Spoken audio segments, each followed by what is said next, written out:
अस्सलाम वालेकुम नाजरीन, मैं हूं परवेज इकबाल।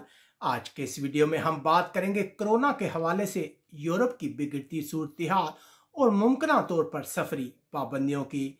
जैसा कि आप लोग जानते हैं कि बरतानिया में कोरोना वायरस की एक नई किस्म सामने आई है।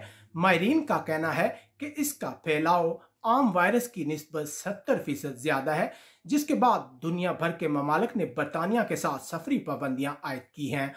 अगरचा माहिरीन का कहना है कि कोरोना के लिए बनाई गई वैक्सीन इस वायरस को कंट्रोल करेगी, लेकिन ये वैक्सीन इस वायरस के लिए कितनी कारआमद साबित होती है, ये कहना कबल वक्त होगा। जबकि माहिरीन ने इस हवाले से भी खबरदार किया है कि बरतानिया में दरियाफ्त होने वाला ये वायरस इटली, जर्मनी या दूसरे यूरोपीय ममालिक से पहले ही मौजूद हो सकता है। इस तरह की इतलात के बाद सऊदी अरब, कुवैत और ओमान ने तमाम दुनिया के लोगों के लिए अपने बॉर्डर्स बंद कर लिए। इसके अलावा स्वीडन ने भी इन इतलात के बाद के डेनमार्क में केस की तस्दीक हुई है, डेनमार्क पर सफरी पाबंदियां आयद की। जबकि अगर साउथ अफ्रीका की बात की जाए तो वहां से भी इतलात है कि वहां वायरस की तस्दीक के बाद दुनिया भर के ममालिक ने सफरी पाबंदियां आयद की, जिसके बाद खतरा है कि कहीं कोरोना की पहली लहर की तरह एक मुल्क की देखा देखी बाकी तमाम ममालिक जो हैं वो तमाम यूरोपीय ममालिक पर सफरी पाबंदियां ना आयद कर दें।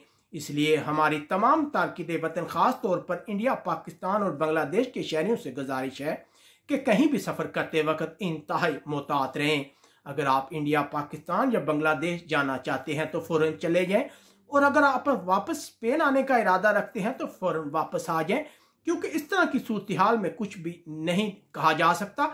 जैसा कि माजी का तजर्बा बताता है कि जब एक मुल्क पाबंदी आयद करता है तो उसको देखा देखी बाकी दुनिया के ममालिक भी जो है पाबंदियां आयद करना शुरू कर देते हैं।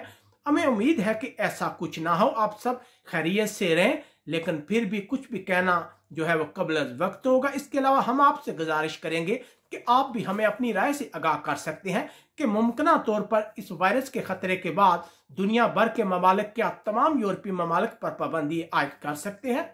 अब तक के लिए इतना ही। अपने मेजबान परवेज इकबाल को इजाजत दीजिएगा। अपना बहुत ख्याल रखिएगा। अल्लाह हाफिज।